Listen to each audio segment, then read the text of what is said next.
Pozdravljeni v novem iQ&A-ju 2.0. Vprašanje gledalca, na katerega bom danes odgovarjal, je sledeče. Pozdravljeni, zanima me uporaba iQ metode pri obrabah kolka. V mojem primeru je stanje obrabe kolka stabilno in se ne slabša. Kako lahko uporabim iQ za izboljšanje ali ureditev stanja? Pri obrabi kolka je osnovna stvar, ki jo odprem pri delu s stranko, to, kako stranka ta kolk uporablja. Kolk nikoli ne ločujem od medenice, križa, trebuha, dihanja, stopal ali pa načina hoje. Hkrati pa seveda tudi vedno gledam, kakšno življenje živi in je živel v preteklosti, je ta oseba živela v preteklosti, da je razvila takšno stanje na telesu, takšno držo in takšno hojo. Ker sklep, kot je kolk, je pač v primeru obrabe, je zgostitev entropije, zgostitev pretirane napetosti, pretiranega pritiska, nepravilne funkcije, ki se potem zaradi tega, ker dovolj dolgo traja in je dovolj močna, spremeni tudi v neustrezno strukturo in v tem primeru seveda potem dobimo uporabe. Zato se nikoli ne gleda samo sklep, ampak celoten način uporabe telesa. Hkrati se pa pri celotnem načinu uporabe telesa gleda potem sploh v kasnejši fazi tudi način odnosov, v katerih ta oseba živi in je živela v preteklosti, ter vplivu okolja na to telo, ker vrstni red, hierarhija gre vedno tako, da okolje vpliva na telo, telo vpliva na živčen sistem vpliva na osrednji živčen sistem in osrednji živčen sistem vpliva na zavest. Zdaj, razlika, koliko se oseba dejansko zaveda, kakšen je resničen vpliv okolja na njeno telo in kakšen je ta vpliv v resnici, je lahko zelo velika. In ena posledica take razlike med tem, česa se zaveda in kaj se v resnici dogaja, je tudi obraba pri kolku, ki kaže, da je obremenitev, ki jo ta oseba nosi, veliko večja, kot bi to na zdrav način njeno telo oziroma njen kolk zmogel, da se zelo verjetno te obremenitve ne zaveda več, oziroma da se jo zdaj je začela posredno zavedati s tem, ker je začutila in jo je obraba v kolku primorala, da je telo skozi obrabo kolka poslalo tako močen signal proti zavesti, da je tudi močnejša senzorno-motorna amnezija ali zastrtost ni ustavila in je telo tako ali drugače doseglo svoje. Tako da je vedno potem odvisno tudi od tega, ker tukaj govorimo o dolgoročnem in dovolj močnem vplivu okolja na telo, da se je telo toliko spremenilo v strukturi in deformiralo, da je prišlo do takega stanja, kot je obraba kolka, da je odnos med okoljem in osebo v eno in v drugo smer neurejen, neučinkovit in dovolj neprimeren, da je oseba zaradi takih odnosov dejansko obrabljena, še posebej v kolku. Zdaj, v primeru, da je obraba stabilna in se ne slabša, je to v resnici dober podatek, ker pomeni, da se je stanje stabiliziralo, da se ne slabša. Hkrati pa seveda to ne pomeni, da oseba zdaj kolk uporablja dovolj učinkovito, oziroma da je njen odnos do sebe in odnos do okolja in odnos okolja do nje dovolj učinkovit, ampak je pogosteje to pomeni, da se je telo ali oseba kot celota na takšno stanje dovolj uspešno prilagodilo, oziroma da jo je kolk prisilil, da je mogla določeno vedenje, določeno držo, določeno gibanje, odnos do dela, odnos do časa, odnos do energije dovolj spremeniti, da se obraba ni slabšala. hkrati pa je verjetno zaradi tega povečala mišično napetost nekje drugje, da je določeno obremenitev, ki jo je v preteklosti prenašal ta kolk v tla, preusmerila mogoče skozi drugo nogo, ali več sedi, ali se bolj opira na roke, ali se je pač za določen čas odpovedala določenim delom in nalogom, da je zmanjšala obremenitev. In to se pa pokaže, da je stanje navzven stabilno, v ozadju pa dejansko telo porablja veliko več energije, kot bi bilo to potrebno, ker podobno je, kot recimo, če imate v določeni napravi nek del obrabljen,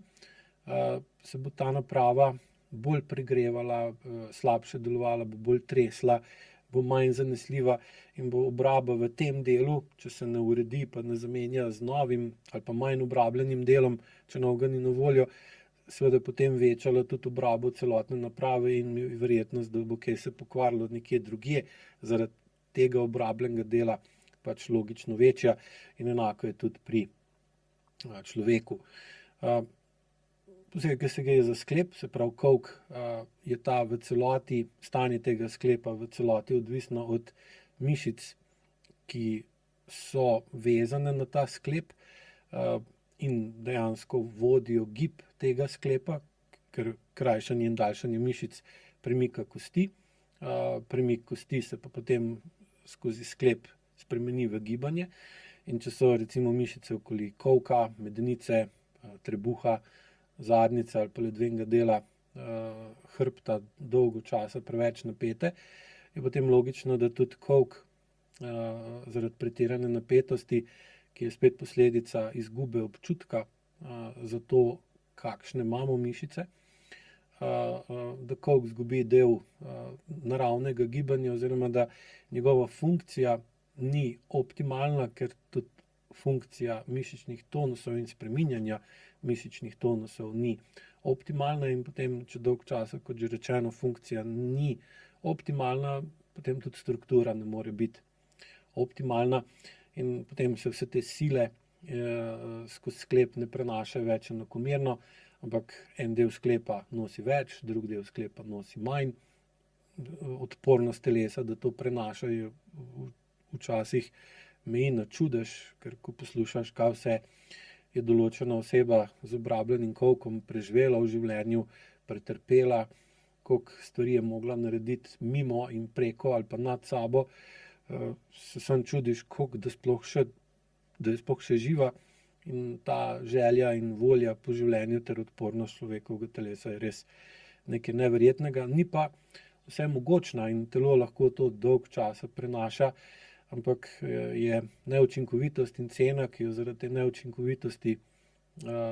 plačujemo, se razvije v neustrezen mišičen tonus, potem pride do bolečine in vnetij, ki opozarjajo osrednji živčni sistem, da nekaj ni v redu. Zdaj, ali ta opozorila pridejo do zavesti v primerni obliki, da zavest dojame, da tako naprej ne gre, da bo treba nekaj konkretno spremeniti. Dostikrat tudi to oseba dojame, ampak okolje je tako, da niti ni možno to narediti, ker pač ni izvedljivo, in tudi se občasno tega zavemo, pa potem nismo mogli nič pametnega narediti in se vrnemo nazaj v staro delovanje, kar pa seveda spet poveča neustrezno funkcijo in vodi v obrabljeno strukturo. Taka oseba zaradi te kronične nemoči in tudi pogosto potlačenih čustev, ki grejo z roko v roki z potlačenimi občutki, bolečinami in napetostmi, dobimo tršo hojo, slabše ravnotežje, večjo obremenitev križa ali pa kolena, in se potem težava iz kolka začne prenašati še gor ali pa dol. In zato vedno gledamo najprej funkcijo, kako oseba stoji, kako hodi, kako sedi, kako diha, kako govori, kakšen ima pogled na določene oblike odnosov, kakšno ima zgodovino, kaj se je vse zgodilo, kakšni so bili odnosi, partnerski odnos med staršema, kakšen je partnerski odnos zdaj, kako oseba na splošno kot celota dojema čas, dojema hitrost, dojema energijo. In potem se gleda, recimo, kako se telo odzove, ko se mora oseba vstati, ko mora iti po stopnicah, ko mora iti hitreje, ko mora dlje časa stati. In potem struktura dejansko kaže posledico, funkcija pa pokaže, zakaj je do te posledice sploh prišlo in zakaj se ta posledica še vedno pojavlja in zakaj sposobnost regeneracije, ki jo vsako telo ima,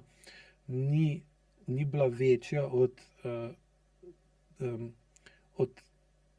vplivov, ki so razgrajevali coke, da je telo izgubilo tekmo med obnovo in med razpadanjem. Tako da pri uporabi coke je vedno prisotna senzorno-motorna amnezija ali pa zastrtost, kar pa samo po sebi pomeni, da zavest ne more niti dovolj natančno zaznati, koliko napetosti nosi v mišicah in ima oseba občutek, da normalno hodi, telo pa ko ga nekdo drug opazuje, ki ni ona, vidi, da recimo ima medenico zamaknjeno na eno stran, da medenico potiska preveč naprej ali pa da ima potisnjeno preveč nazaj, da je recimo gibanje nasprotne roke pretirano močno in ko primerjaš, kako premika desno nogo pa levo roko, vidiš, da leva roka dela preveč, desna noga pa premalo, kar seveda pa kaže na to, da ima okrog v desni nogi ali pa v medenici povišane mišične napetosti in je zaradi tega desna noga bolj toga in potem večjo togost noge poskuša kompenzirati z pretirano gibljivostjo roke, kar pa seveda ne vpliva pozitivno na coke. Lahko nekaj časa ta coke ostane takšen, kot je in deluje vse ok, sam se pa seveda lahko potem zaradi tega, ker ta obraba na coku definitivno nekaj drugega preobremenjuje, bo prišla pa čez leta do težav v levi rami ali pa v vratu ali pa v levi roki in potem ta težava na tej strani ne bo slučajna, ampak bo posledica nečesa, kar se je lahko leta nazaj zgodilo na desnem coku. In če se to vsak dan pojavlja, je potrebno senzorno-motorno amnezijo ali pa zastrtostjo to neučinkovitost potlačiti, popačiti in jo spremeniti v novo normalnost. Seveda to ne pomeni, da AIQ vam lahko obnovi ta obrabljen sklep, ker obrablo se z vajami ne da vrniti v prvotno stanje, lahko pa z AIQ-jem izboljšate zavedanje, kako telo uporabljate, pa tudi zakaj, kdaj pride do kakšne vrste uporabe in sploh na kakšen način, kakšen imate vi odnos do telesa in kakšen imajo drugi odnos do vas in s tem tudi do vašega telesa. Ker pogosto je, da če imajo drugi do vas slab odnos, pa si tega ne morete ali pa ne smete priznati ali pa to spredvideti in si ustvarjate iluzijo, da do vas nimajo slab odnos, ampak da je nekaj druga, potem bo telo bilo v slabem stanju, zavest ne, ker se bo to, kar se ne opazi in ne zazna, se te vplivi morajo spremeniti v neko drugo obliko in lahko je tudi slab odnos do nekoga eden od vzrokov za to, da se skozi leta razvija obraba v coku in skozi AIQ in dvig telesne in čustvene zrelosti začnete vedno bolj čutiti sebe kot celoto in s tem začnete vedno bolj čutiti okolje, v katerem ste kot celoto in kako vi vplivate na njega in ono na vas. In posledično, ker gledate stvari bolj na široko, pa bolj na globoko in razumete, da potrebujete malo več časa in malo več miru, da te stvari spremenite, pride do naravne razbremenitve sklepa, coka, začne se zmanjševati nepotrebna mišična napetost, posledično povečate občutek za gibanje in na tak način tudi zavestno pomagate telesu, da prej iz njega in z njim zaznate mejo med primernim in pretiranim. In posledično se bo seveda kronična napetost zmanjšala, coke bo dobil malo več prostora, gib bo postal bolj mehek, hoja manj trda in križ bo v bistvu bil vedno manj obremenjen, ker se boste dejansko razbremenili, ne zato, ker ste se morali razbremeniti zaradi coka, ampak zaradi tega, ker ste spoznali določene stvari in drugače razporedili svoj čas in svojo energijo, ter lažje stali, lažje hodili, lažje se usedli, lažje šli po stopnicah gor in dol. In na tak način vsekakor ne boste negativno vplivali na kolk, ker boste zmanjšali nepotreben pritisk na njega. In to vam omogoča, da ta stabilno stanje postane še bolj stabilno. In stabilno ne zato, ker ste se na njega navadili, ampak zato, ker ste to navado spoznali kot delno koristno, dolgoročno pa nevarno, ker se lahko potem to, kar ščitite v kolku, prenese v obrabo nekje drugje v telesu. In na tak način v bistvu razvijete tudi spremembo ali pa razvijete bolj široko življenjsko logiko, da ste verjetno dolgo leta delovali v ritmu, kjer je bilo za vas bolj pomembno, da ste zdržali, kot pa da ste pravočasno začutili, da imate dost ali pa da ne morete več. In takrat kolk je lahko nekaj časa, lahko dolg časa nosil posledice tega hitenja, dokazovanja dela preko svojih zmožnosti, premalo počitka, preveč simpatičnega, premalo parasimpatičnega stanja. In seveda potem vedno bolj spoznavate skozi, da ta obraba ni samo mehanski problem, ampak da je tudi posledica načina, kako je telo namesto vaše zavesti in zavesti okolja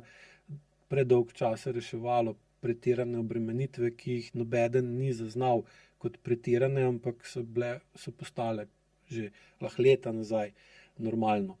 normalne. Tako da je potrebno jasno razumeti, kakšne so možnosti, in obrabo sklepa je potrebno reševati tudi in predvsem medicinsko.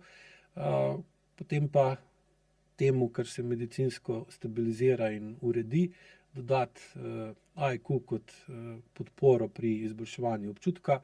pri razumevanju, kakšna je primerna doza, kako telo uporabljati kot celoto, kako se bolj učinkovito in pravočasno in primerno rehabilitirati in kako se počasi in primerno vračate v bolj urejeno gibanje in na to, ko to stabilizirate, umirite in odpravljate nepotrebno preobremenjevanje kolka in na tak način preprečite, da bi se situacija prenesla v križ, koleno ali pa na drug kolk, kar je tudi najbolj pogosto. Tako da je pri obrabi kolka vedno ključno IQ vprašanje, kako telo dejansko uporablja ta kolk, koliko mišične napetosti je normalno, koliko smo pa normalizirali preveliko mišično napetost, kje telo ne deluje kot funkcionalna celota, ampak kot več med sabo slabo povezanih entitet, ki poskušajo vsaka za sebe preživeti, in seveda na tak način lahko vedno bolj zaznate, kdaj greste preko mere, in bolj kot to zaznate, manjša je verjetnost, da boste svojo neustrezno funkcijo ohranjali ali pa še povečevali neustrezno strukturo, kar pa za dolgoročno pomeni manj težav, boljšo kakovost gibanja, več možnosti, da postanete bolj stabilni in to stabilnost ohranjate, hkrati pa seveda se lahko tudi vse skupaj izboljša do določene mere. Hvala lepa.